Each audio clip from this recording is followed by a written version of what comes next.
How you doing? My name's Travis Baye. My last name is... Okay. I'll wait. My name's Charlottesville.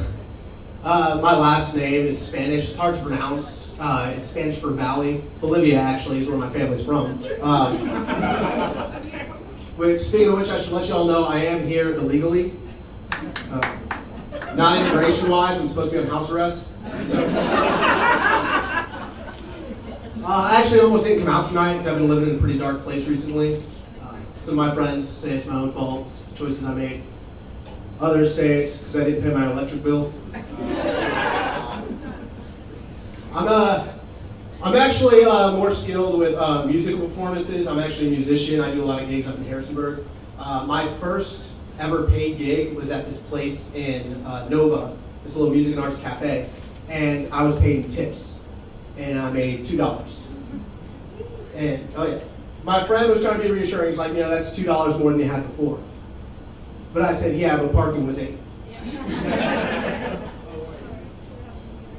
Having done both music and comedy, I can definitively say comedy's harder. Because whenever I do a bad music performance, I still at least get like a pity clap from the audience.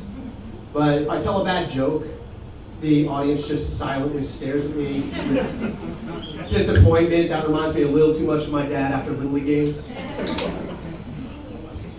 I'm kidding. My dad never came to Little League games. I recently actually restarted a comedy open mic back up in Harrisonburg, a place called Brothers Craft Brewing. I handed out some things. If you have questions, come ask me later. But comedy open mics are hard because sometimes, not tonight fortunately, but sometimes the audience is just made up of other comedians waiting their turn. So it's not even really a comedy show, it's more like a pitch meeting. There's still heckling, but it's a lot more constructive. One of the things that's hard about being a musician or comedian is trying to get your friends to come out tonight. So you think it'd be easy, but that is a special inconvenience you are putting on your friends.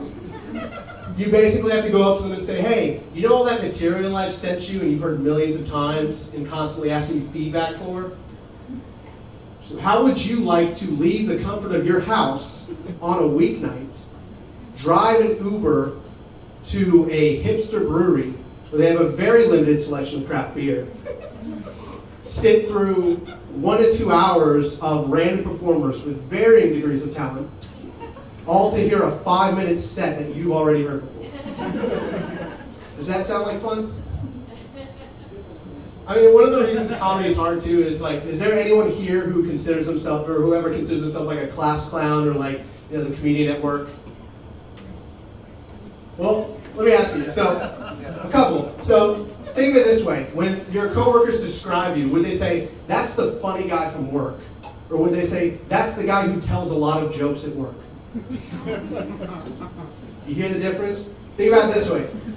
Ladies, would you rather be known as that pretty girl from work or that girl who wears a lot of makeup at work? I'm just saying, I would react very differently if I got off stage tonight and someone said, you are so talented versus you are so brave. All I'm saying is that there is a difference between a doctor and someone who sells you pills. Alright, last little bit. I want to make you guys laugh tonight. So I did my research. It turns out comedy is just tragedy plus kind. So I'm going to tell you about my childhood. When I was about 6 years old, I got in a fight at school, and I was sent home. And my mom was super pissed. She didn't even want to deal with me. She said, you know what? I'm not going to deal with you right now. Just wait till your dad gets home. Let me tell you guys something. Wait for my dad to come home. Longest 20 years of my life. Alright, that's it for me. I'm going to welcome Dan Bomba to the stage.